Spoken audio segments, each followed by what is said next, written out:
Today, I got to play Star Wars Outlaws, and I wanted to share with you what's the score with the game. But first, I'd like to thank Ubisoft for providing me with early access to Star Wars Outlaws. I've partnered with Ubisoft to bring this content for you, so you have a good idea of what to expect with the game, as well as my thoughts after putting some hours into the game. So let's just jump right into it, shall we?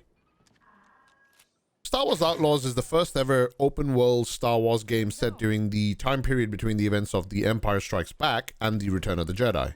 You get to explore iconic locations, as well as new places too as an outlaw trying to seek freedom and start her life afresh, as well as pull off one of the galaxy's greatest heists. Take risks, gain opportunities, make friends. After all, the galaxy is full of opportunity.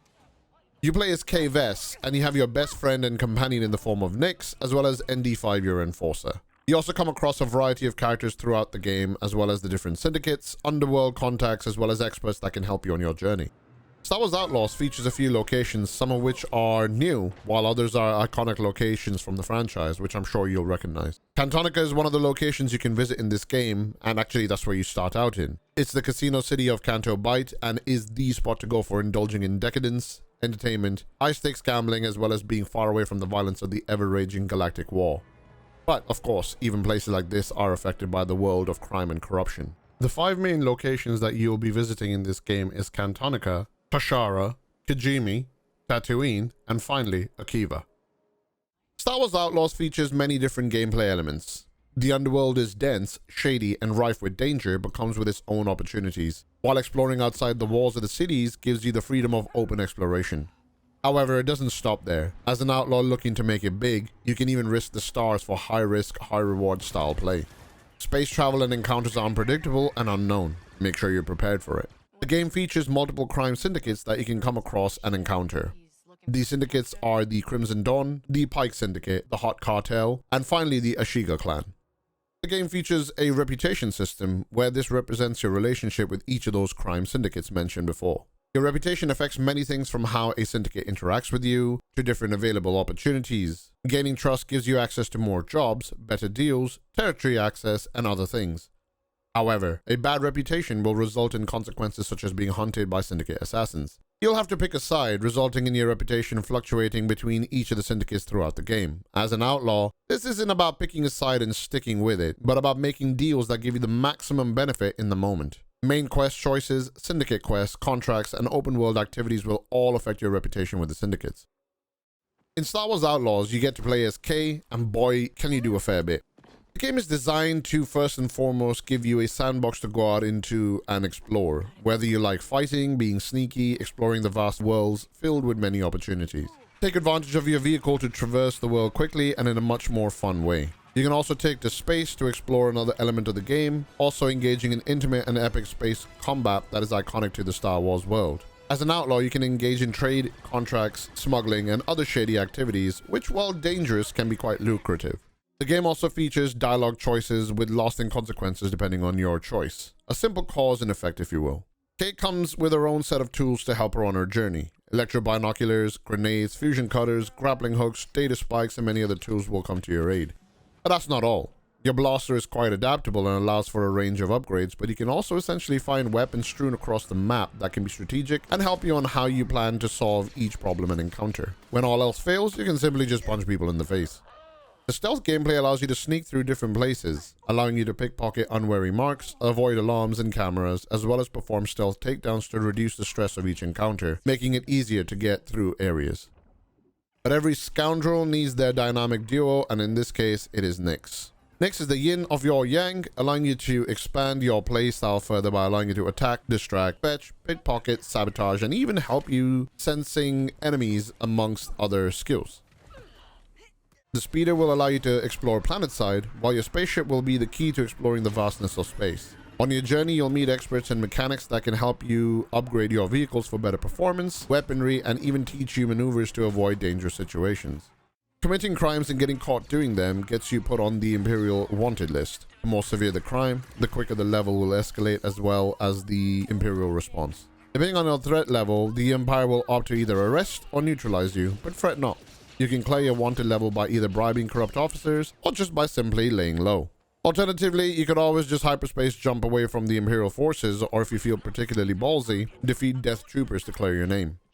The experts are skilled yet elusive characters spread across the galaxy that are the key for the most advanced gear and upgrades for Kay and Nyx. Keep an ear out for their whereabouts and then journeying to reach them, embarking on an adventure to earn their trust and services. The game also features some customization options for Kay and Nyx, allowing you to change your jacket, holster, and pants, for example. But more importantly, Star Wars features transmogging for your gear too.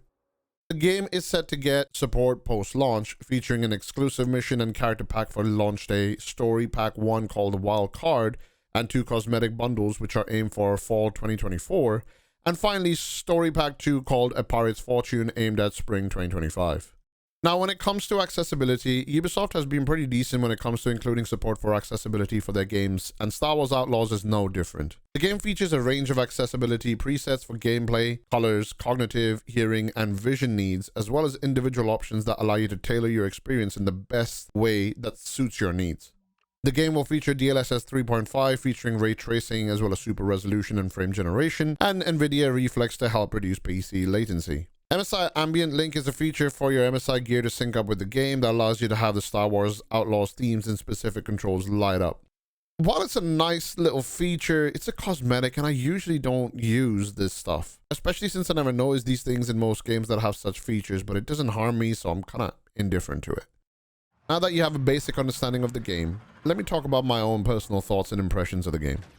The game itself is visually incredible, although I've had a couple of moments of stutters and popping issues with high density zones. However, I fixed that by turning them down in the settings, and I completely avoided playing with ray tracing. The game looks very pretty without it anyway, and DLSS is doing some seriously heavy lifting too. The weather effects make the game look a lot more alive and also just look really impressive in general. Regarding the gameplay, it is not anything groundbreaking or something totally new. If anything, Ubisoft kind of stuck to the same formula used in many of their previous games and franchises, since it's I guess, a safe bet for them or a base to build upon. The stealth in Star Wars is similar to stealth used in most Ubisoft games that have, well, stealth. Except AI for the most part is really simplistic. But I guess if you enjoy stealth gameplay in games like Assassin's Creed, you'll enjoy it in this game too. The first couple of hours feel a little bit rough, but as you unlock more progression in the campaign and you unlock more of the map, it definitely gets a lot better. But the first impressions within the first hour were very rough. But just like any other Ubisoft game, this game also has a lot of jank in its combat. For example, I had 7 enemies stacked on top of each other looking like one character, and it almost got me killed when I went in to perform a finisher on that one person that I thought was there, only to see the Hydra split up and almost murder me. The bike controls are a little bit annoying to drive initially until you realize how it actually functions, as well as the combat on the bikes itself is essentially a case of driving around, waiting for your ult cooldown, marking enemies and killing, and then waiting some more while driving. The movement can be a little bit unstable too in terms of jumping or using the grappling hook, and also the game suffers the same problem of when trying to climb up and down from a ledge. Hit the wrong button and you let go and fall to your death. Furthermore, getting stuck in terrain while trying to sneak can also result in some soft locks requiring a restart from the last save point, or getting you caught by a roaming patrol and killed, which also resets you back to the last checkpoint. Bear in mind, these are all things that I experienced on my early access copies, and I'm sure there will be patches that fix some of these things, I hope. The multiple choices built into every aspect of the game, picking who you choose to work with and the betray, is really cool, since it changes elements of the game and your reputation, meaning it is always in flux. The open world exploration is nice, and like other open world games that Ubisoft has made, has a good amount of content to explore, treasures to find, although some people may find that a little bit tedious. The UI design is nice and quintessentially screams Star Wars in a good way. Like, there is no way you can mistake this game for something other than Star Wars. The game usually does a pretty good job of showing you in the UI the different elements of the game, whether you're looking at Syndicate rep or mission areas, or if you're looking to farm materials for upgrades, for example. Although it does have some UI elements which could be clarified a bit better. The speeder controls aren't exactly your bog standard vehicle controls where you press W to accelerate and hold it. In this game, you press W to accelerate and then you don't touch the button again and you will keep moving forward. Just like how if you decide you want to stop, you don't press S to stop, but instead press W again to slow down to a stop. S just puts the speeder in reverse and you press S again to go into neutral. This is usually fine for general traversal, but it can be a problem if you forget during the heat of battle or, during a chase, and you usually end up headfirst into a rock which throws you off the speeder, sometimes even killing you. There is some weird game design choices in terms of where to spend the animation budget with this game too. General gameplay has some seriously goofy animated moments, while there is a 5-minute animation with quick time events included as well, by the way, for Kay and Nick's sharing a meal. While the animation for sharing a meal looks fantastic, like it is really good quality, it just feels weird because you've got something which is so high quality over here, and then there are many gameplay moments where the animations will not play, punches will not land, and a few other things like that as well that happens, and it just feels like a weird distribution of labor for the game. I think overall, I would rate this game a 5 or a 6 out of 10. And I think there is definitely room for improvement. And I'm hoping that there would be a day one patch that comes out, which helps some of those issues too.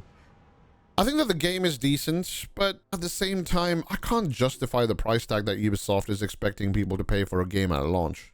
60 quid for a standard edition, 95 for gold edition, and 115 pounds for the ultimate edition is a really steep price to pay for a game that basically plays a lot like many other Ubisoft titles with a new lick of paint and some newer features and mechanics. If you were really interested in playing the game, you could either wait for a sale or perhaps invest into Ubisoft Plus, which is their subscription service that allows you to try out the ultimate version of the game. Ubisoft Plus is about £15 per month, which is a lot cheaper than buying the game outright. But then there's the other issue of adding yet another subscription service to a never-ending list of them. But I guess that's a choice for you to make, whether you wish to pick up the game at all or skip it. I hope you guys enjoyed the video. Leave a like, leave some comments if you have any questions so I can answer them as well, and I shall see you in the next one.